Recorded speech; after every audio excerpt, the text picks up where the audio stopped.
vijana warembo wamama mwe.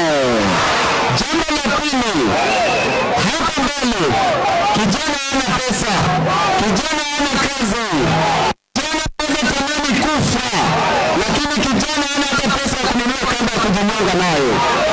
Hii katika hii serikali inanyanyasa Wakenya. Cost of living iko juu, gharama ya maisha iko juu, gharama ya education iko juu, iko juu. SHA haifanyi kazi, SHA haifanyi kazi. Corruption inaumiza watu wanaoigo. Ili tutili hizi shida zote, lazima watu waende maandamano, lazima watu waende. Wangapi wanakubali watu waende maandamano? Wachana watu wa ndani, watu wa ndani. Mimi nitoa wazungu Kenya, mimi nitoa wazungu Kenya,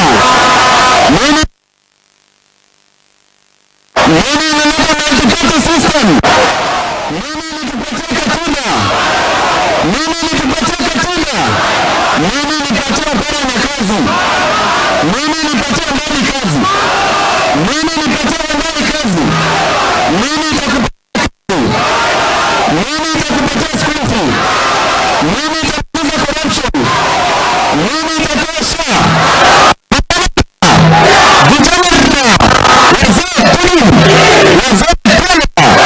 Jambo la mwisho, huyu mheshimiwa Sexy, huyu mheshimiwa Sexy,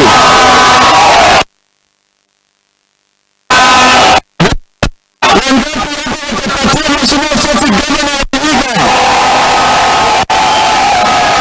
Tunataka tushikilie Sexy. Hapa ndio tunatoka. Ukweli uongo, jana mwenyezi ameanguka chini, hafanyi kazi lakini ako serikali. Panpapa iko wapi? Chini. Panpapa iko wapi? Hivyo mdamani iko wapi? Nyinyi wote mko na kazi, nyinyi wote mko na kazi, na leo ni cabinet secretary. Mwambie sio bandera, anaofanya sio fanya, ni puzi si puzi. Wangapi wanasema Sexy gavana? Sasa nataka nichukue ile pesa kukaribisha wajumbe ambao wako hapa. Sasa tuko pia na kijana wetu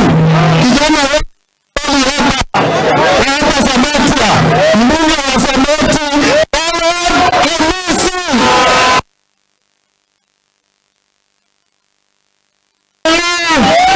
Vijana